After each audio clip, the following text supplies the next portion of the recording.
قدم قدم پر برفیلے طوفان، کسی بھی لمحے کوئی گلیشیئر انہیں اپنی لپیٹ میں لے سکتا تھا۔ گویا وہ سب ایک اندیکھی موت کی طرف بڑھ رہے تھے، مگر پھر انسان کی ہمت جیت گئی اور K2 کی بلندی ہار گئی۔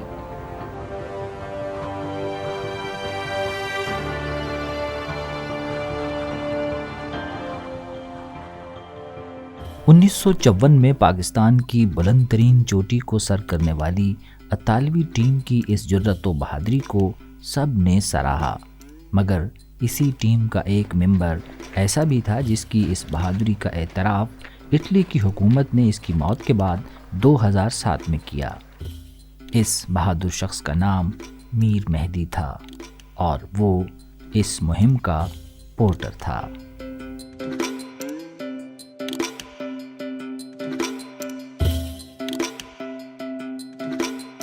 پورٹرز کوہ پیمائی کی کسی بھی مہم کے خاموش ہیرو ہوتے ہیں۔ یہ کوہ پیماؤں کا بوجھ اٹھاتے ہیں، ان کی رہنمائی کرتے ہیں۔ وہ پہاڑوں کے موسموں اور مزاجوں سے باخبر ہوتے ہیں، اس لیے کوہ پیماؤں کو پہاڑوں کے ان ہولناک راستوں کی طرف نہیں جانے دیتے جہاں موت گھات لگائے ہوتی ہے۔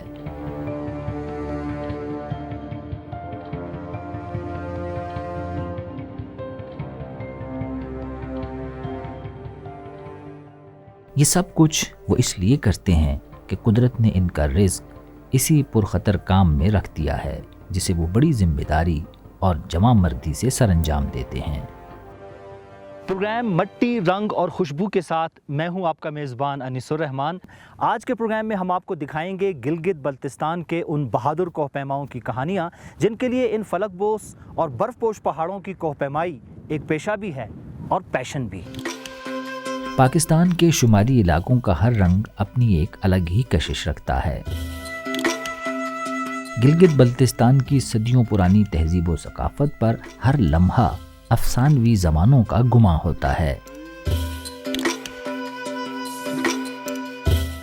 اسی خطے کی تاریخ سے ہزاروں سال پرانی شاہراہ ریشم کے نقوش بھی ابھرتے ہیں، جس کے ایک پہلو میں تو پاکستان کا سب سے بڑا دریا دریائے سندھ مست و الست بہتا چلا جاتا ہے، اور دوسری جانب کوہ کراکرم کا پہاڑی سلسلہ ہے جو جگلوٹ کے مقام پر کوہ ہندوکش اور کوہ ہمالیہ جیسے عظیم پہاڑی سلسلوں کے ساتھ کندھے سے کندھا ملا کر کھڑا ہو جاتا ہے۔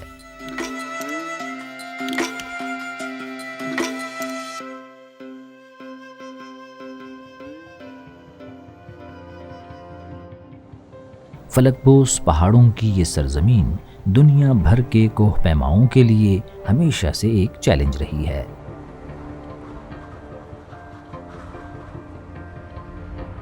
کوہ پیمائی کا سیدھا سادہ سا مطلب ہے موت کی طرف خود چل کر جانا۔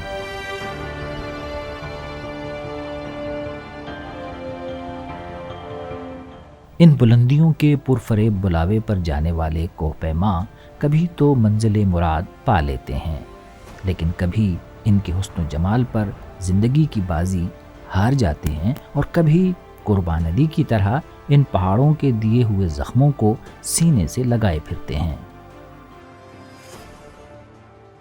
2006 ہم ایکسپیڈیشن کے ساتھ K2 گیا تو ہمارے ساتھ ایک ممبر تھا امریکن کا، اس کا پاؤں کٹ تھا، اس کے ساتھ میں گیا کیمپان کہتے، کیمپان میں گیا، ادھر بہت خطرناک جگہ ہے، ادھر ٹینٹ کا جگہ نہیں ملتے، ہم نے پہاڑ میں انکیر کر کے ٹینٹ لگایا ہے۔ پھر اس کے بعد ہم تقریباً 7000 پہ گیا، 7000 پہ جا کر پھر واپس اور لنچ نے ہمیں مارا ادھر، پھر ہم لوگ واپس ہو گیا، ہمارے پیٹ میں خون جمع ہو گیا، خون آ گیا منہ پہ، اس کے بعد میرے ٹنگ میں درد ہو گیا، ایسا حادثہ ہمارا ساتھ ہو گیا سر۔ قربان علی کی طرح شمشال گاؤں میں کوہ پیمائی سے جڑی کئی حیرت انگیز کہانیاں بکھری ہوئی ہیں۔ پاکستان اور چین کی سرحد پر واقع شمشال گاؤں کو کوہ پیماؤں کی نرسری کہا جاتا ہے، جہاں سے پاکستان کے کئی نامور کوہ پیماؤں نے جنم لیا، جن میں ایک نام رجب شاہ کا بھی ہے۔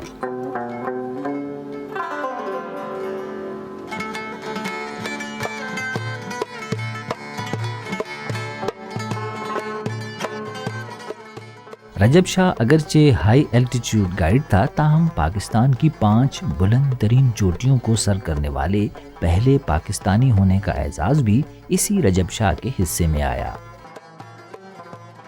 نانگا پربت، گلیشر برم اور براڈ پیک کی بلندیوں سے ریت اور سیمٹ کی اس چھوٹی سی ڈھیری تک رجب شاہ کے اس حیرت انگیز سفر کی کہانی اب ان یادوں کی شکل میں اس کے گھر کے اس کمرے تک سمٹ آئی ہے۔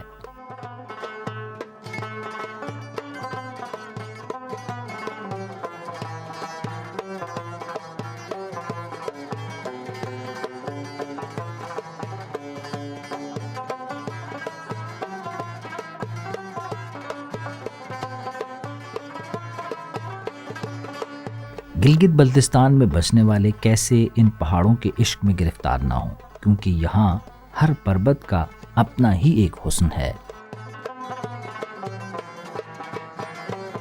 کیا ان پہاڑوں کو دیکھ کر ایسا نہیں لگ رہا جیسے یہ کسی بہت بڑے تاریخی قلعے کے آثار ہوں؟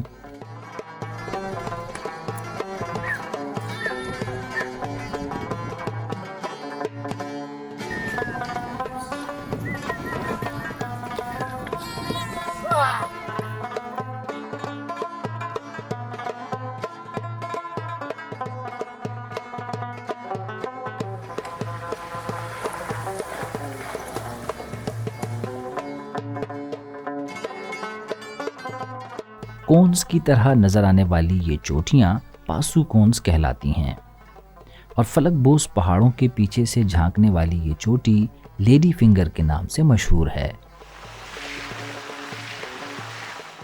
ہنزا جاتے ہوئے آپ کے راستے میں راکا پوشی کی برفیلی چوٹی بھی آئے گی اور آپ کو کچھ لمحے یہاں رکنے پر مجبور کرے گی۔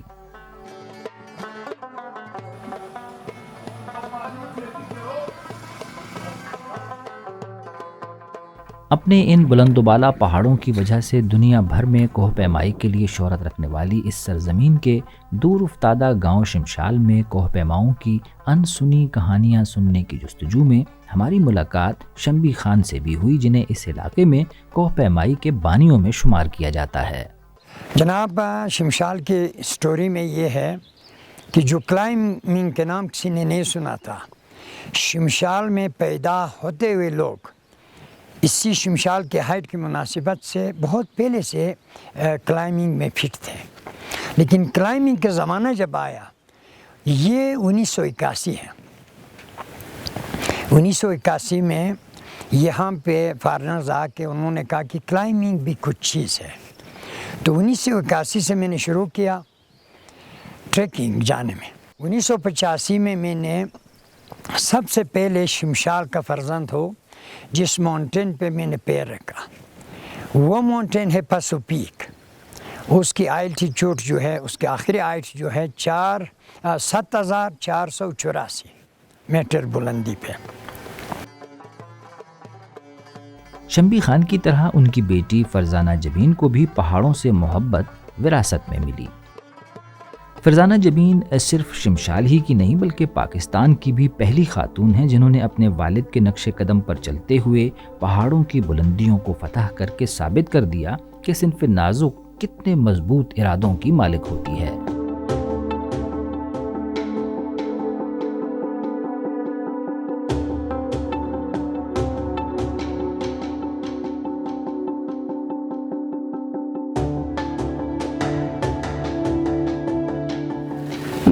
پاکستان کا سب سے پہلا خاتون کوہ پیما ہوں۔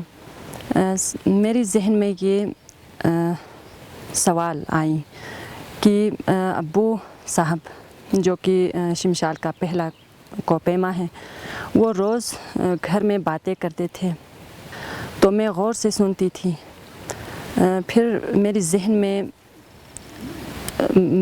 ذہن میں یہ آیا کہ کیوں نہ میں بھی اپنے والد کے نقش قدم پر چل کر ایک پاکستانی یا پھر شمشالی خاتون کوہ پیما بنوں۔ 26 مئی 2006 عیسوی کو میری 2 بھائی عزیز خان اور رحمت اللہ بیگ میرا بڑا بھائی میرے ساتھ کلائمبنگ کے لیے مجھے لے گئے پامیر پاس میں۔ تو ہم نے ایک ہی دن میں وہ 6000 میٹر کی چوٹی کلائمب کیا۔ اپنے انعامات اور اعزازات کو دیکھتے ہوئے آج بھی فرزانہ جبین کے دل میں کوہ پیمائی کی خواہش ایک تڑپ بن جاتی ہے۔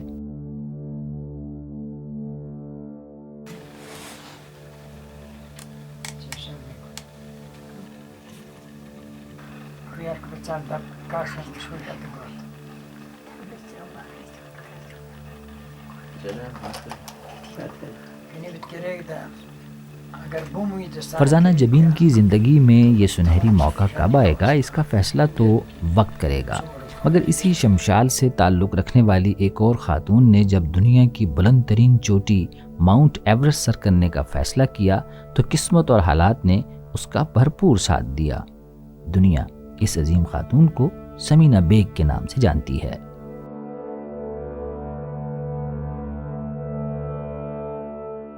شمشال، سکولی اور ستپارہ کے مرد و زن کوہ پیمائی کے لیے کیوں موزوں سمجھے جاتے ہیں، اس کا جواب سیدھا سادہ سا ہے۔ یہاں پہ آب ہوا ہے، خوراک خالص ہے، اس طریقے سے ہم ہمیشہ شمشال پاس پامیر تک جا کے سب ٹریکنگ سے واقف ہیں۔ آج بھی ہمارے کچھ خاتون، کچھ بچے جو ہے آج بھی پامیر میں موجود ہے اسی موسم میں، تو اس کی خاصیت یہ ہے کہ خالص خوراک اور آب و ہوا بہترین ہے، پانی صاف ہے، اس طریقے سے ان کی صحت ٹھیک ٹھاک ہے، کوئی بیماری نہیں ہے۔ تو اس طریقے سے جو ہے کلائمبنگ میں شمشال کو کسی فیصل آباد والا کسی دوست نے شمشال کو کلائمبنگ کی نرسری کہا ہے۔ گلگت بلتستان کے پہاڑ جہاں کوہ پیمائی کے لیے خصوصی کشش رکھتے ہیں، وہیں ان پہاڑوں کے طویل سلسلے جنگلی حیات کے تحفظ کے لیے بھی بہت موزوں ہیں۔ 1975 میں گلگت بلتستان میں قائم ہونے والا خنجراب نیشنل پارک پاکستان کا پہلا نیشنل پارک ہے۔ خنجراب نیشنل پارک برفانی چیتوں کی نایاب نسل اور قیمتی آئیبیکس کے لیے ایک محفوظ پناہ گاہ سمجھا جاتا ہے۔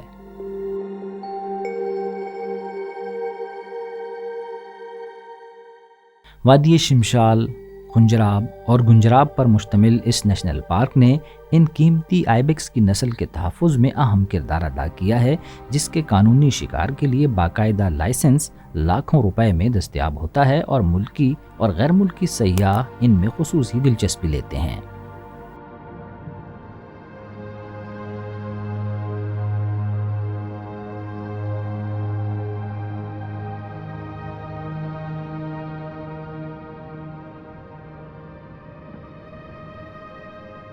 ان آئیبیکس کو خنجراب نیشنل پارک کے اس قدرتی ماحول میں چھوڑ کر ہم واپس کوہ پیماؤں کی بستی شمشال کی طرف واپس لوٹتے ہیں، جہاں زندگی اپنی مخصوص رفتار سے رواں دواں رہتی ہے، آہستہ مگر بامانی۔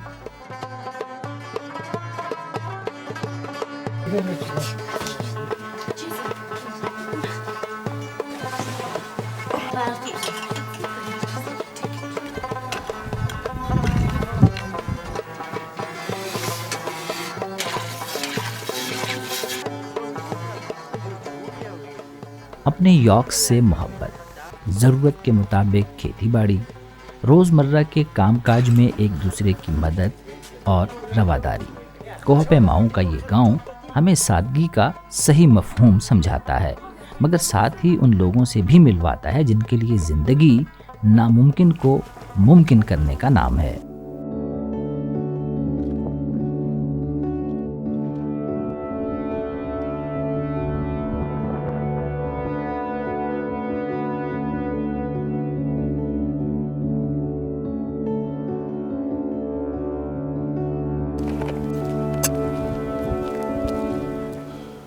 یہ فضل علی ہیں جو پاکستان کی بلند ترین چوٹی K2 کو 3 مرتبہ بغیر آکسیجن کے سر کر چکے ہیں۔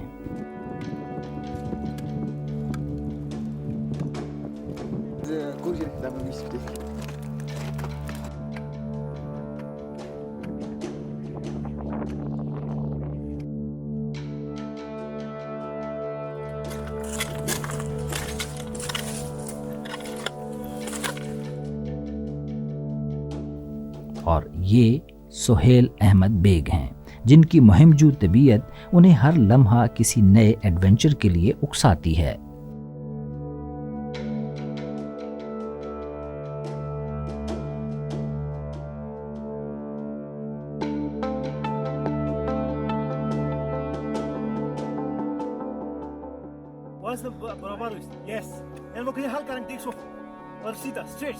اور خود کوہ پیمائی کی تربیت کتنا کٹھن مرحلہ ہوتا ہے۔